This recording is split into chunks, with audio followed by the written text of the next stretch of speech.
पाकिस्तान अपने अंदरूनी मुश्किलों से ही काफी परेशान है, लेकिन वो फिर भी सचेत नहीं हो पा रहा।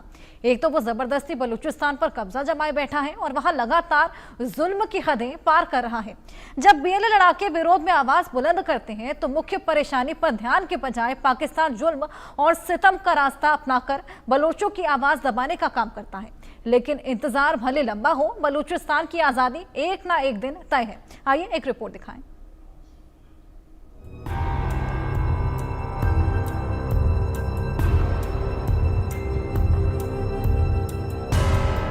पाकिस्तान का सबसे बड़ा दुश्मन किया ड्रोन एयरफोर्स का गठन, पाक के कई शहरों का सर्वनाश, ड्रोन एयरफोर्स से होगा महाविनाश।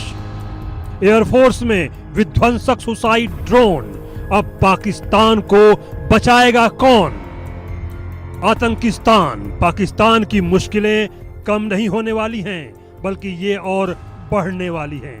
इसको लेकर दो वजह हैं। पहली वजह तो ये है कि पाकिस्तान के दो दुश्मन बीएलए और टीटीपी ने आपस में हाथ मिला लिया है। अब ये दोनों अपने अपने इलाकों में पाकिस्तान पर जमकर प्रहार करेंगे। साथ ही संयुक्त रूप से भी पाकिस्तानी सैनिकों के छक्के छुड़ा सकते हैं। कल रात की ही घटना को लीजिए। पाकिस्तानी सुरक्षा बलों के एक काफिले पर तुर्बत में बीएलए ने जोरदार हमला किया और रॉकेट लॉन्चर से 4 गाड़ियों को उड़ा दिया। दरअसल ऐसा कोई दिन नहीं होता जब बीएलए और टीटीपी का पाकिस्तानी सुरक्षा बलों और सैनिकों पर हमला नहीं होता। बीएलए बलूचिस्तान में आजादी की मांग कर रही है और पाकिस्तान के जुल्म के खिलाफ आवाज उठा रही है। इधर एक बार फिर से पाकिस्तान की सेना और अफगान लड़ाकों के बीच टेंशन का दौर शुरू हो चुका है। 4 जुलाई को पाकिस्तानी सेना ने लगभग 30 अफगानी लड़ाकों को मौत के घाट उतार दिया। इससे पाकिस्तान के खिलाफ टीटीपी और तालिबान का गुस्सा 7वें आसमान पर है। पाकिस्तान के मुश्किलों की दूसरी वजह भी समझिए। पाकिस्तान क्यों डरा हुआ है, इसे भी जानिए। मीडिया रिपोर्ट के अनुसार पाकिस्तान के सबसे बड़े दुश्मनों में शुमार अफगानिस्तान के तालिबान ने सुसाइड ड्रोन एयरफोर्स का गठन कर लिया है, जिसका नाम है कामिकेज ड्रोन एयरफोर्स। इस एयरफोर्स में कई शक्तिशाली सुसाइड ड्रोन शामिल हैं जो पाकिस्तान के काफी अंदर तक हमला करने में माहिर हैं।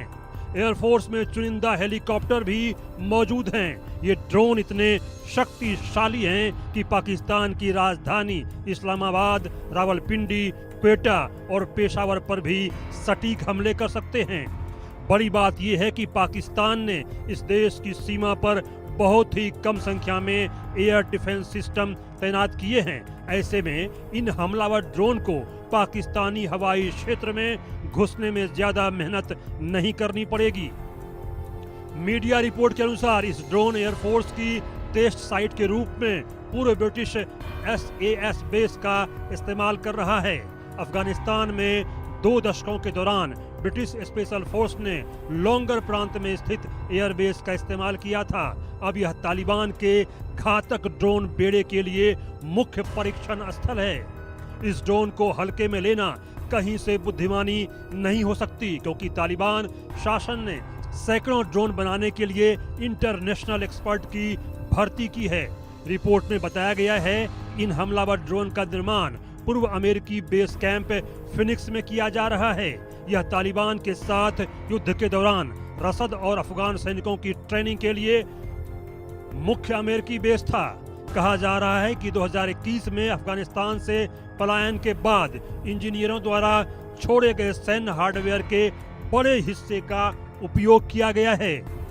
रिपोर्ट में यह भी दावा किया गया है कि बेस में अब मानव रहित युद्धक विमानों के लिए एक गुप्त उत्पादन लाइन है।